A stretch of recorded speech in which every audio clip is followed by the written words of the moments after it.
పేపర్లు, టీవీలు ఇవాళ రేపటి నుంచి బిగించేస్తాయి చూడండి. రైతులకి డబ్బులేసేయబోతున్నాడు చంద్రబాబు, రైతులకి డబ్బులేసేయబోతున్నాడు చంద్రబాబు అన్నటువంటిది. వాస్తవంగా 23వ తారీఖున కేంద్ర ప్రభుత్వం రైతులకి రూ. 2000 అయిపోతుంది. కరెక్ట్‌గా పంటల సాగు ఆరంభ దశలో డబ్బులేయటం కేంద్రం చేసుకొస్తుంది.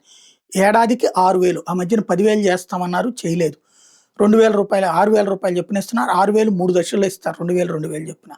దానికి రాష్ట్ర ప్రభుత్వం డబ్బులేస్తుంది. ఫస్ట్ ఇయర్ ఇవ్వలేదు గానీ లాస్ట్ ఇయర్ ఇచ్చారు. దాన్ని ఇక్కడ వీళ్ళు 20,000 చేస్తున్నారు. ఇంతకుముందు జగన్ 12,500 చేశాడు.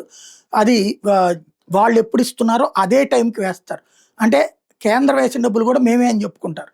వీళ్ళు కూడా మొన్న ఏమని చెప్పారు చంద్రబాబు గారు, 20,000 అది జగన్ ఇట్లాగా 12,500 ఇస్తానని చెప్పేసి చివరికి మోసం చేశాడు. 7,500 ఆయన అబ్బసొమ్ము ఏమైనా ఇచ్చాడేంటి, రూ. 6,000 కేంద్ర ప్రభుత్వం డబ్బులు కదా ఇచ్చింది అన్న.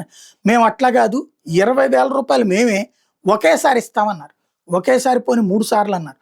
ఇప్పుడు కేంద్ర ప్రభుత్వపు 6,000 పోను 14,000 3 దశల్లో వేస్తున్నారు. అందులో ఇప్పుడు డబ్బులు వేయబోతున్నారు.